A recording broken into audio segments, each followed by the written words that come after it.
Me le llamo Camila y tengo 31 años. Mi madre me llamó un jueves, apenas 4 días antes del Día de la Madre. Su tono sonaba dulce, casi exageradamente dulce. Ese tipo de dulzura que debí haber reconocido como una señal de alarma. Me dijo: hija, te necesitamos aquí. Ven a celebrarme este domingo. Será algo íntimo, solo nosotros. Estuve a punto de inventar una excusa. Llevaba casi un año manteniendo las distancias desde aquella Navidad que terminó en gritos y de la cual salí jurando que jamás volvería a exponerme así.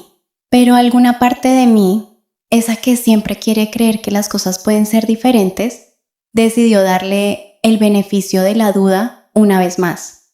Después de todo, era mi madre, era mi familia, y pensé que tal vez una comida del Día de la Madre sería exactamente eso, nada más. Manejé casi 3 horas para llegar a la casa donde crecí. El camino fue precioso, los campos llenos de flores silvestres, el cielo de un naranja suave que solo aparece a media tarde. Iba con la ventana abajo, tarareando canciones viejas, convenciéndome de que quizás el tiempo había suavizado las cosas entre nosotros, que tal vez esta sería realmente la reconciliación que tanto había esperado. Pero al llegar y estacionar frente a la casa, algo me detuvo en seco. Había demasiados autos estacionados en la entrada y en la calle, muchos más de los que una comida familiar pequeña podría justificar. Reconocí la camioneta de mi tío Andrés, el auto rojo de mi tía Soledad, la bicicleta vieja de mi primo Mateo recostada contra la cerca, y conté al menos 7 vehículos más que no debían estar ahí. Sentí que el estómago se me hundía antes de que mi mente terminara de procesar lo que veía. Me quedé sentada dentro del auto, aferrada al volante, repitiéndome que tal vez simplemente había más invitados de los que mi madre mencionó, que tal vez se le había olvidado avisarme. Entré por la puerta principal y la casa se sumió en un silencio extraño. Ese silencio particular que solo existe cuando un grupo de personas ha estado hablando de ti justo antes de que entres.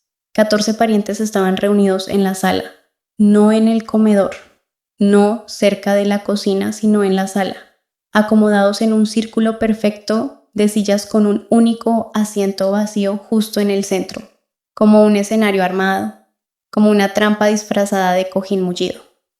Mi madre fue la primera en levantarse. Sonreía, pero sus ojos permanecían fríos.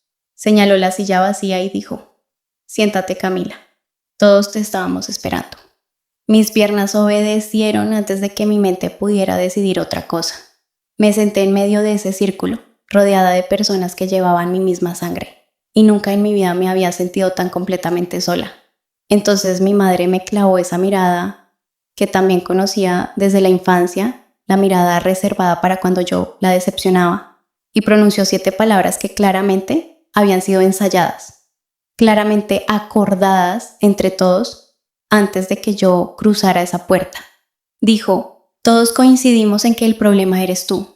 Nadie titubeó, nadie apartó la mirada. 14 personas permitieron que esas palabras cayeran sobre mí como si fueran una verdad evidente, como si llevaran tiempo esperando decirlas. No grité, no me levanté para huir. Hice algo que ni yo misma esperaba. Respiré profundo y permanecí en mi lugar, porque había llegado preparada de una forma que ninguno de ellos imaginaba.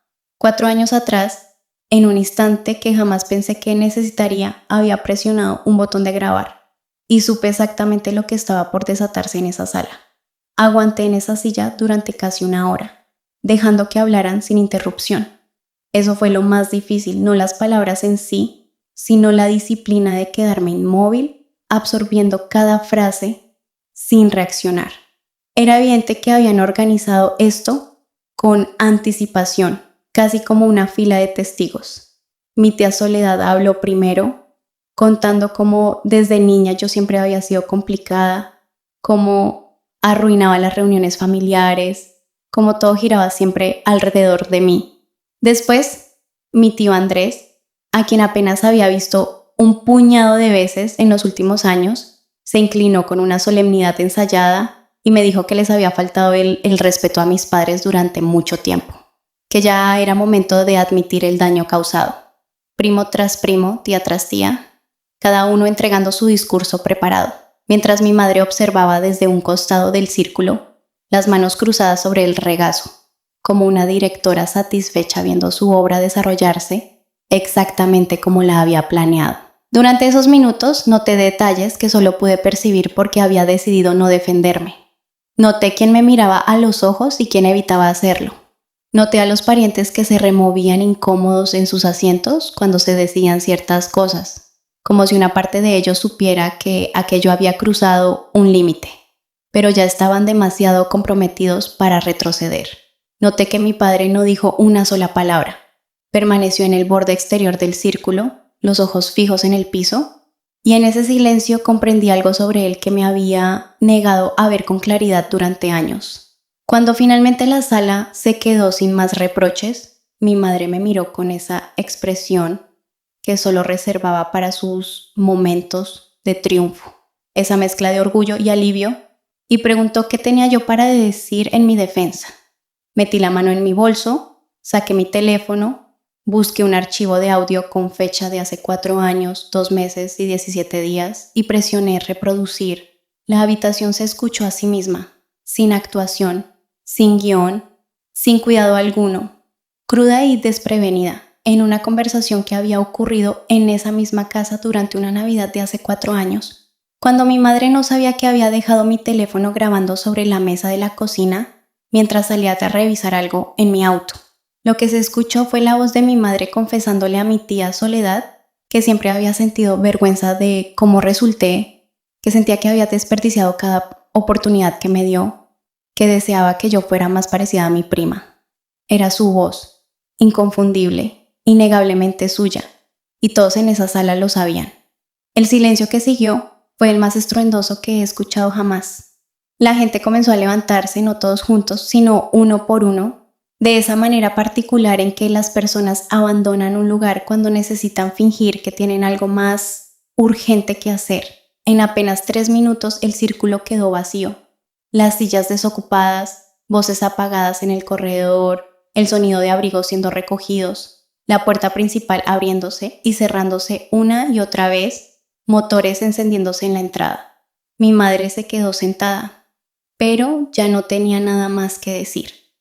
Mi padre finalmente alzó la mirada del suelo y, por un instante, algo cruzó su rostro que pareció tristeza, aunque todavía hasta ya no sé si era por mí o por él mismo. Tomé mi bolso, me levanté de esa silla central y salí por la misma puerta por la que había entrado menos de 1 hora antes. La luz de la tarde seguía siendo dorada, las flores seguían floreciendo en el jardín. Me senté en mi auto y no lloré, no porque no me doliera, sino porque algo en mí había cambiado para siempre.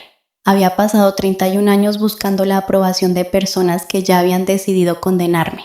Ese día de la madre dejé de esperar su veredicto y empecé a escribir el mío propio.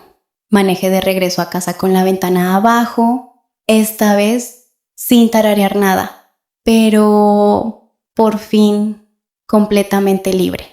Si esta historia te tocó el corazón, dale al botón de suscribirte ahora mismo, porque cada semana traemos historias reales de personas reales que encontraron su fuerza en los momentos que fueron diseñados para destruirlas. No te quieras perder lo que sigue. Suscríbete y bienvenido a la familia que sí se presenta por ti.